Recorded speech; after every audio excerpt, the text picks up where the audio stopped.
না দেখতে, তো দূরে বসে আছে। আর আমি তো পুরোটা ঘুরে তবেই যাবো এখান থেকে, তাতে যদি আমাকে এখানে অজ্ঞান হয়ে পড়ে যেতে হয় তাও ঠিক আছে। তো যেমনটা বলেছিলাম, আমরা বেরিয়ে পড়েছি সারনাথ ঘুরতে স্কুটিতে। নমস্কার সকলকে। আজ 16ই মে, আর আজ বারাণসীতে আমাদের শেষ দিন। এখন আমরা হোটেল থেকে চেক আউট করে বেরিয়ে যাচ্ছি। আমরা যে হোটেলে ছিলাম তার নাম Ganga guest house, revolution, Varanasi. এটা বাবুয়া পান্ডে ঘাটের পাশেই। তো হোটেলটা ভালোই, রুম সবই ঠিক আছে, তবে কয়েকটা সন্দেহজনক ব্যাপার হওয়াতে আমি যদি কখনো পরে বারাণসী আসি এই হোটেলে আমি থাকবো না। আমার কাছে কোনো প্রমাণ না থাকায় আমি সেসব কিছুই বলছি না। কিছু চিট হওয়ার সন্দেহ আমি করছি, কিন্তু সেরকম কোনো প্রমাণ আমার কাছে নেই। তো হোটেলটা খুবই ভালো, কিন্তু হোটেলের যে স্টাফ যারা আছে, খুব অল্প বয়সী ছেলেমেয়েরা এখানে কাজ করে, তো ওরা একটু ডাউটফুল সত্যি কথা বলতে। তো যাই হোক, আমরা আজকের দিনটা এখান থেকে তো বেরিয়ে যাচ্ছি, তারপর আমরা এখান থেকে বেরোবো। দেখিয়েছিলাম যে স্কুটিতে করে আমরা এসেছিলাম হোটেলের বাইরে পর্যন্ত, ওই স্কুটিকেই ডেকে নিয়েছি, ওর সাথে আমরা যাব সারনাথ। ওখানে ঘোরাফেরা করব, ওখানে ভিডিও করব। তো দেখা হচ্ছে তাহলে সারনাথ গিয়ে।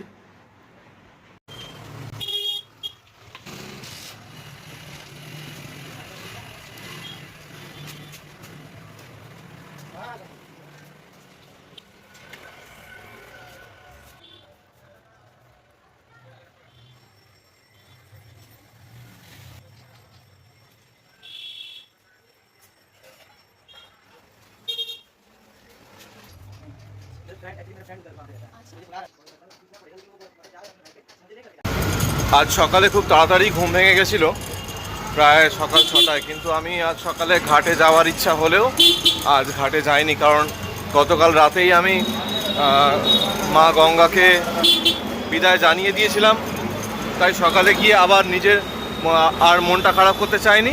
তো যাই হোক, এখন মোটামুটি ঘড়িতে বাজে 10:30, আর আমরা এই পান্ডে হাভেলি রোডে আছি। এখন পান্ডে হাভেলি রোড থেকে আমরা সারনাথের দিকে যাচ্ছি। তো আজ হেলমেট, যে দাদা আমাদের স্কুটি চালাচ্ছেন উনি হেলমেট আনতে ভুলে গেছেন। তো ঠিক আছে, দেখি যদি কোথাও পুলিশের চক্কর থাকে তাহলে একটুখানি নেমে হাঁটতে হবে। আদারওয়াইজ আমি বলে দিয়েছি খুব ভালোভাবে চালাতে, সাবধানে চালাতে। আর বাকিটা তো যার জায়গায় আছি, বাকিটা সেই বুঝে নেবে।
সারনাথে প্রথমেই আমরা যে জায়গাটায় এসছি, আমাদেরকে দাদা বললেন এটা সারঙ্গনাথ মহাদেব মন্দির। সারনাথের প্রথম জায়গাটা আমরা দেখছি, এটা মহাদেব মন্দির। কিন্তু এটা যে কারণে আমার সব থেকে বেশি ভালো লাগছে বা যে কারণে এটা ফেমাস, সেটা হচ্ছে এর ছবিগুলোর জন্য। সেটা আমি আপনাদেরকে দেখাবো ভিডিওতে, যে এর দেওয়ালের গায়ে যে সুন্দর সুন্দর ছবিগুলো রয়েছে।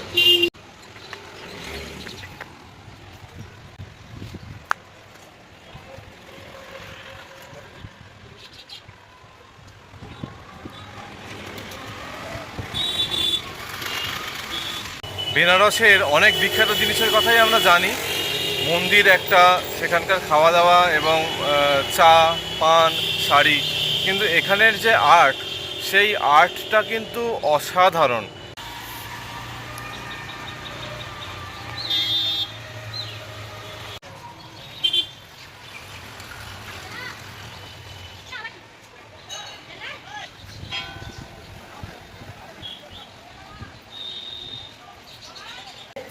তো সারনাথ মন্দির দেখে নিলাম। সারনাথ মন্দির দেখে নিয়ে আমরা আবার বেরিয়ে যাচ্ছি এখান থেকে। তো দেখি পরবর্তী জায়গা কোথায় আমরা যাই সেটাও দেখাবো। প্রচণ্ড রোদের কারণে মুখটা ঢেকে নিয়েছি আর চলে এসেছি সারনাথ। আর এত দূর যে ব্যারিকেড করা আছে এর বাইরে গাড়ি আসবে, কিন্তু সারনাথের যে এই যে ক্যাম্পাস এর মধ্যে কিন্তু কোনো গাড়ি যাচ্ছে না, সাইকেল যাচ্ছে আর হেঁটে যাচ্ছে ভিতরে, ব্যাস এটাই।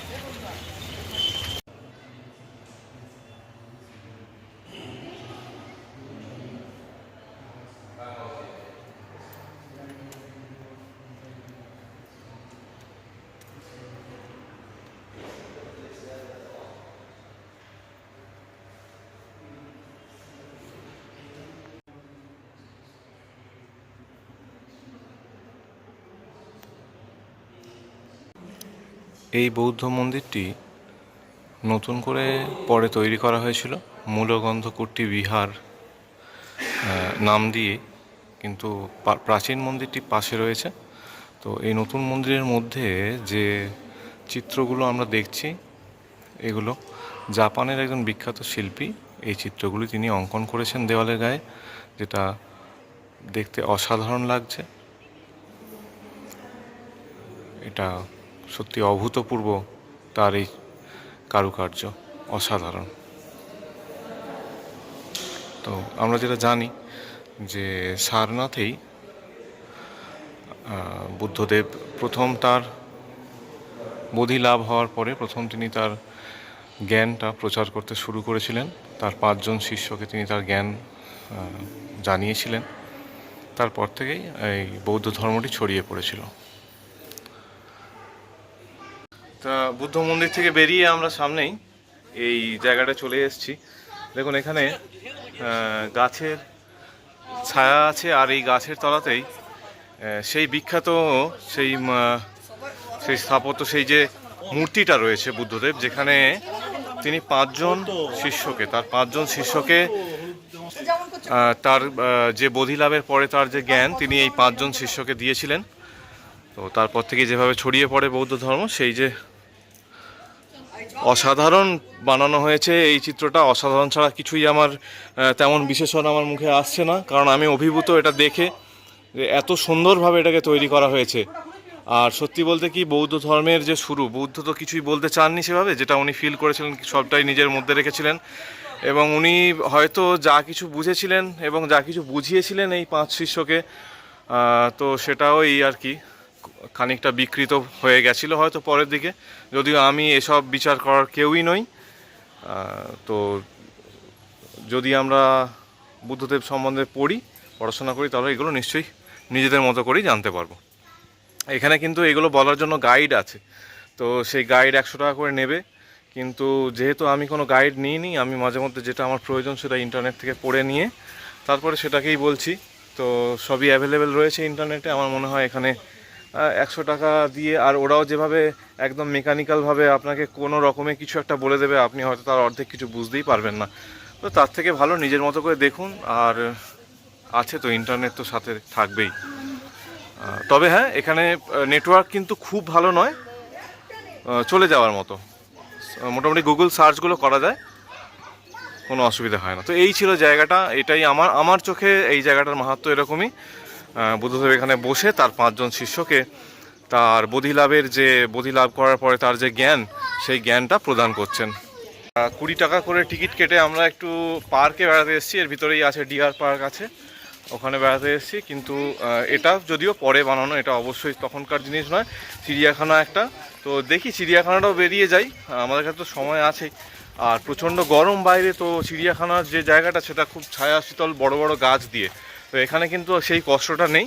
তো একটু ঘুরবো, তারপরে আমরা আবার সেই যে মানে সম্রাট অশোকের বানানো যে স্তূপগুলো তিনি যেগুলো করেছিলেন, এবং যেখান থেকে আমাদের ভারতের প্রত্যেকটা টাকায় যে অশোক স্তম্ভ থাকে, সেই অশোক স্তম্ভ এখানে সারনাথেই তিনি প্রথম বানিয়েছিলেন, সেই জায়গাটাও কিন্তু আমরা দেখব। এখন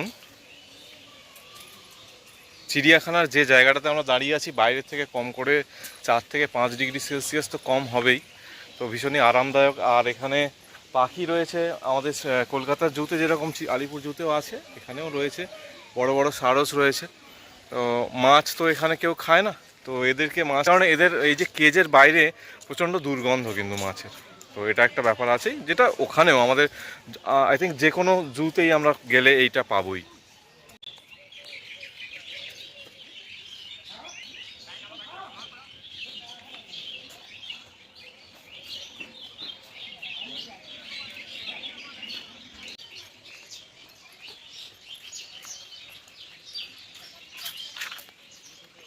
ডিয়ার পার্ক দেখার পরে আমরা চলে এসেছি archaeological museum of Sarnath. Museum দেখার পরে আমরা যে প্রধান আকর্ষণ ধামেক স্তূপ, সেই স্তূপটা দেখতে যাব। আর মোবাইল ভিতরে এখনও পর্যন্ত অ্যালাউড আছে, জানি না একদম এন্ট্রি মেন গেটে কি হবে, মানে একদম যে মিউজিয়ামের গেটে সেখানে নিয়ে নেবে কি জানি না, যদি থাকে আমার হাতে তাহলে ভিডিও করব।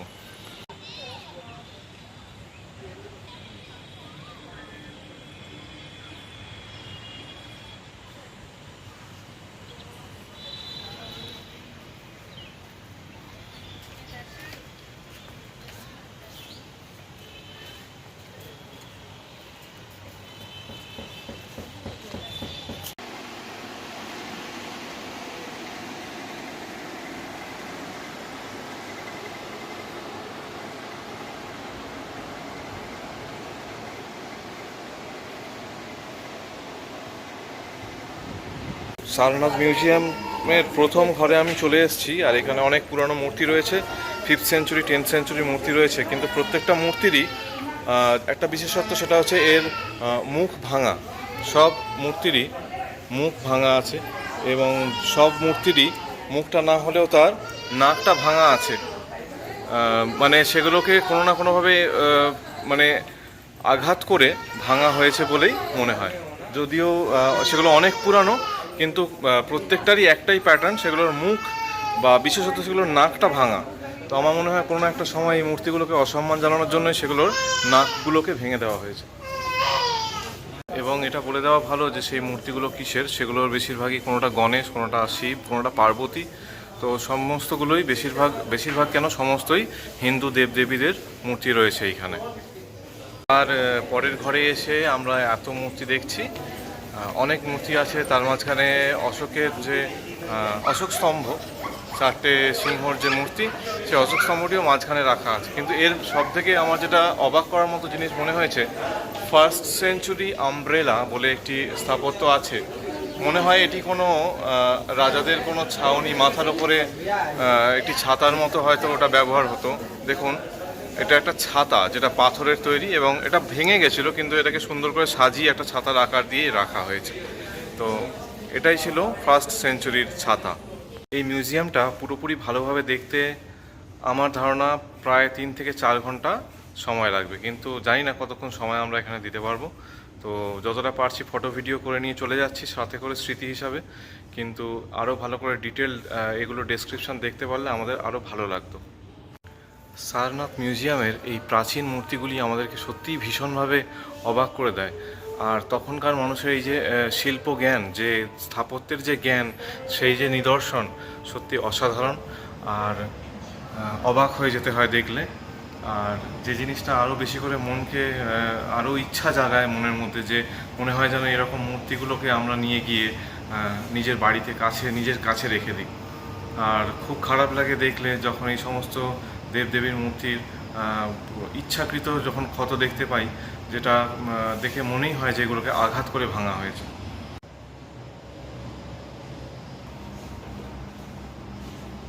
এখানে ভগবান শিব অন্ধকার অসুরকে মারছে, আর সেই যে স্থাপত্য, সেই মূর্তিটি কত সুন্দর দেখুন।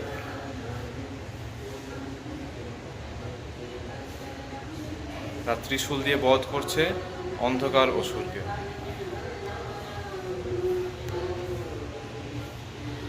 আর এই ছবির আরও বিশেষ ডিটেল এইখানে লেখা আছে, 2টি ভাষাতে, হিন্দি আর ইংরেজি।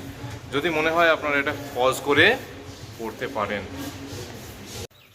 বুদ্ধদেব তার 5 জন শিষ্যকে জ্ঞান দান করেছিলেন এই জায়গায়, ধামেক স্তূপ আমরা দেখতে এসেছি। আমরা টিকিট কেটেছি মোট 30 টাকার, 5 টাকার মিউজিয়ামের টিকিট আর 25 টাকায় ধামেক স্তূপটি দেখার জন্য। তো ধামেক স্তূপটা আমার যতটুকু আমার নলেজ, তো এটা ওই সম্রাট অশোক 3rd সেঞ্চুরি নাগাদ যখন এখানে এসেছিলেন বলে জানা যায়। তো সেই সময়কার জিনিস এটা। আর পরবর্তীতে তিনি এগুলোকে আরও সুন্দর করে বানিয়েছিলেন। পরে তুর্কি আক্রমণে সেগুলো ভেঙেও দেওয়া হয়েছিল এবং এইভাবে আবার পুনরুদ্ধার করে সেগুলোকে এখানে রাখা হয়েছে, যতটা সুন্দর করে সাজিয়ে রাখা যায় সেভাবে রাখা হয়েছে। তো দেখা যাক, আমি সবে এখানে ঢুকেছি, প্রচণ্ড রোদ, যতটা ঘুরে দেখতে পারবো অবশ্যই আপনাদেরকেও দেখাবো। এই ধমেক স্তূপের ভিতরে আমরা এসেছি, আর তার চারপাশে যে গার্ডেন, সেই গার্ডেনটায় এরকম ভগ্নাবশেষ বলেই মনে হয় এগুলো। মানে আমরা যতবারই কোনো বৌদ্ধ স্তূপে গেছি এরকম জিনিস আমরা দেখেছি। তো এগুলো স্তূপেরই অংশ, স্তূপেরই স্থাপত্যের কারুকার্য। তো সেগুলো কিন্তু অসাধারণ দেখতে। খুব সত্যি বলতে কি, ধমেক স্তূপে এসে আমার এটাই মনে হচ্ছে যে এখানে আসার আগে আমার এই জায়গাটা নিয়ে আরও বেশি করে পড়াশোনা করার দরকার ছিল। কারণ যে এই জায়গাটার যে গুরুত্ব আমি এখানে অনুভব করতে পারছি, সেই জায়গাটা হয়তো সেই গুরুত্বটা আমি আপনাদের সাথে তুলে ধরতে পারবো না। কিন্তু যতটুকু আমার নলেজে আছে, যে আসল যে প্রথম যে অশোক স্তম্ভটি তৈরি করেছিলেন সেটি এখানে রাখা আছে, এটি কাঁচের ঘরের মধ্যে। কিন্তু সেটাকে দেখলে হয়তো আমরা অশোক স্তম্ভ বলে বুঝতে পারছি না, তার কারণ সেটিকে ভাঙা হয়েছে। আর সেটি কেমন দেখতে ছিল সেটার প্রতীক আমরা ব্যবহার করি সরকারি কাজে, এবং আমাদের যে ইন্ডিয়ান কারেন্সিতেও আমরা কারেন্সি নোটে ব্যবহার করি। কিন্তু কিভাবে সেটা এসছে আমি কিন্তু বলতে পারবো না, এটা আমার জানা নেই। যেটা দেখছি অরিজিনালি যে অশোক স্তম্ভ সেটা কিন্তু ভাঙা। তো এই সারনাথেই প্রথম মানে আসল যে কপিটা সেটা আছে এইভাবে ভাঙা অবস্থায়। তো বাকিটা এরকম একটা স্তূপ। আমি এগুলো এগুলো ঘর যেমন স্ট্রাকচার করে তৈরি হয় সেরকম স্ট্রাকচার করা আছে, ঘরের দেওয়ালের মতোই মোটা মোটা ইট দিয়ে বানানো। এটাকে দেখে ধ্বংসাবশেষ বলেই আমার মনে হচ্ছে। আর বিভিন্ন বাইরের ইনভেডার্স যারা ইন্ডিয়াতে এসছেন, এগুলো তাদেরই কাজকর্ম বলেই মনে হয়। তো আর বলতে বলতে আমরা এই যে একদম ধমেক স্তূপের কাছে মোটামুটি চলে এসেছি। তো আমি ওইদিকে এগিয়ে যাচ্ছি, আর পুষ্পিতা ওখানেই বসে পড়েছে ছায়াতে, কারণ প্রচণ্ড রোদ, ও আর পারছে না দেখতে। তো দূরে বসে আছে, আর আমি তো পুরোটা ঘুরে তবেই যাবো এখান থেকে। তাতে যদি আমাকে এখানে অজ্ঞান হয়ে পড়ে যেতে হয় তাও ঠিক আছে। আর বলতে বলতে আরেকটা জায়গায় আমি পৌঁছে এসেছি। সেই জায়গাটার নাম হচ্ছে মূলগন্ধকুট্টি বিহার। তো এই জায়গাটাতেই বুদ্ধদেব সাধনা করতেন, এবং সেই মন্দিরটি যেহেতু ভেঙে গেছে সেটাকে নতুন করে তৈরি করা হয়েছে, আমি আপনাকে দেখালাম। আর যেখানে একজন জাপানি শিল্পী এসে দেওয়ালে খুব সুন্দর চিত্র অঙ্কন করে গেছেন। কিন্তু আসল যে মূলগন্ধকুট্টি বিহার সেটি এই যে দেখুন এখানে লেখা আছে, আমি আপনাকে দেখাতে চাইছি। হ্যাঁ, এখানেও আছে লেখা। যদি আপনারা এইটা পজ করেন তাহলে এখানে দেখতে পাবেন এটাই কিন্তু বুদ্ধদেবের সেই মূলগন্ধকুট্টি বিহার, যেটি অরিজিনাল, কিন্তু ভেঙে যাওয়ার পরে সেটাকে নতুন করে মন্দির আবার তৈরি করা হয়েছে ওখানে। তো এটাই। আর দেখি যদি ঘুরতে ঘুরতে আরও এরকম কিছু দেখতে পাই অবশ্যই আপনাকে দেখাবো। তো এখন আমি হাঁটতে হাঁটতে ওই মূলগন্ধকুট্টি বিহার হয়ে আমি চলে এসেছি একদম ধমেক স্তূপার পাদদেশেই। আর ধমেক স্তূপার কাছে এসে এখন এটা বুঝতে পারছি যে এর গায়েতে অনেক নকশা করা আছে, খুব সুন্দর সুন্দর নকশা করা আছে। তো যেটা আমার মনে হয় যে গুপ্ত পিরিয়ডের রাজারাই এগুলো করেছেন, যারা বৌদ্ধ রাজা ছিলেন তারাই এগুলো করেছেন। তো দেখি আরও পুরো ধমেক স্তূপটা আমি ঘুরে দেখব, আর তারপর আপনাদেরকেও দেখাবো সেটা।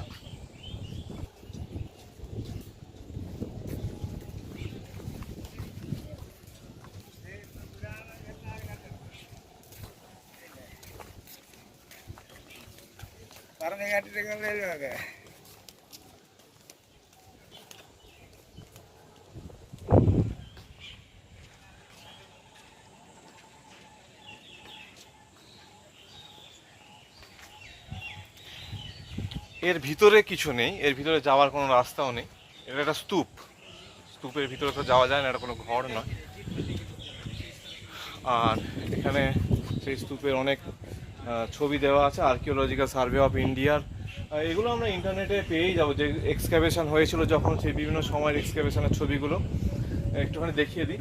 তো এই এক্সকাভেশন হওয়ার সময়কার যে ছবিগুলো সেগুলো এখানে দেওয়া আছে। তো এগুলো তো ইন্টারনেটে অ্যাভেলেবেল আছে, কিন্তু নিজের চোখে সামনে থেকে স্তূপটাকে দেখা এটা একটা অন্যরকম এক্সপিরিয়েন্স।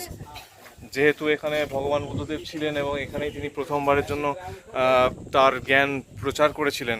তো সত্যি এই জায়গাটার যে কী গুরুত্ব সেটা হয়তো আমি আপনাদেরকে এই সামান্য ব্লগের মাধ্যমে তুলে ধরতে পারছি না। এই যে ছবিটা, এই ছবি থেকে আমার এখন এটাই মনে হচ্ছে যে দেখুন, আমি ওই কাঁচের ঘরে যে অশোকান পিলার বা অশোক স্তম্ভ দেখিয়েছিলাম, সেই ভাঙা থামগুলোর মধ্যেই এই অংশটি ছিল, যে অংশটিকে আমরা মিউজিয়ামের গ্যালারি নাম্বার, সম্ভবত গ্যালারি নাম্বার 1 মিউজিয়ামের ভিতরে আমরা দেখেছি, কিন্তু এইভাবে সেটাকে রাখা আছে এবং তার সামনে আমি ছবিও তুলেছি। তো যেটা আমার মনে হয়, আমি কিন্তু ভুল তথ্য দিতে চাই না, প্রথমেই বলে দিই, যদি আমি কোনো ভুল তথ্য দিয়ে থাকি তাহলে আমাকে অবশ্যই কারেক্ট করাবেন, আমি দরকার হলে আমার ভিডিও ডিলিট করে দেবো। কিন্তু ঘটনা হচ্ছে যে অশোক স্তম্ভের এই অংশটি কিন্তু এক্সক্যাভেশন করে পাওয়া গেছে এবং সেটা মিউজিয়ামে রাখা আছে। মানে যেখান থেকে যেটা প্রতীক আমরা ব্যবহার করি, সেই প্রতীকটি ওই অশোকান পিলারের একটি অংশ বলে আমার মনে হচ্ছে এখানে এখন ছবিগুলো দেখে। হাঁটতে হাঁটতে চলে এলাম এই জায়গাটায়। এখানে মনেস্ট্রি নাম্বার 1 বলে একটি ফলক দেওয়া আছে। তো সেখান থেকে এগোতেই এই জিনিসটা আমি দেখতে পাচ্ছি, যেন মনে হয় কোনো রাজার মন্ত্রিসভায় তার পারিষদরা বসে রয়েছেন, কিন্তু এগুলো সব প্রস্তরখণ্ড। আর আমার মনে হয় এগুলোর ভগ্নাবশেষগুলোকে মানুষ এভাবে সাজিয়ে রেখেছেন, পরবর্তীকালের যারা এখানে সাজিয়েছেন এই পাথরগুলোকে, কিন্তু যেভাবে সাজিয়েছেন খুব সুন্দর লাগছে এটাকে দেখতে।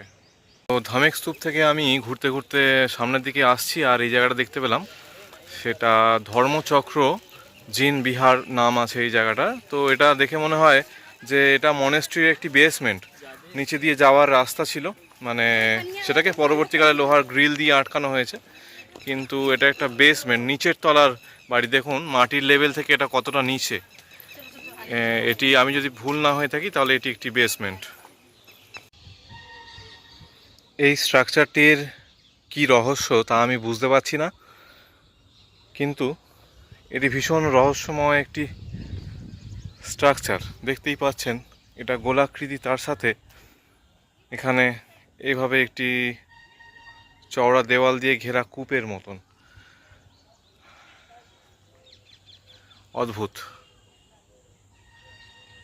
আমাদের বারাণসীর বেড়ানো, মানে সারনাথে আজকে আমরা বেড়াচ্ছি, আর সারনাথে বেড়ানোর আজকে শেষ যে গন্তব্যটা আমাদের ছিল সেটা হচ্ছে জৈন টেম্পল, জৈন মন্দির। আমরা জৈন মন্দির ঘুরলাম, আর যে হ্যাঁ, দিগম্বরমণি জৈন মন্দির। তো আর এটা একদম স্তূপের মানে ধামেক স্তূপের পাশেই। তা সেটা দেখার পরে এখানেই আমার বেনারস ঘোরা শেষ হচ্ছে, আর আজকে সন্ধ্যার বাস ধরবো। তো ঠিক আছে, মনটা একটু খারাপ, কারণ অনেকগুলো দিন এখানে থাকলাম, 4-5টা দিন থাকলাম, আর সব কিছু ভুলে গিয়ে খুব সুন্দরভাবে আমি এই জায়গাটার সাথে একদম নিজেকে সুন্দরভাবে কানেক্ট করে ফেলেছিলাম।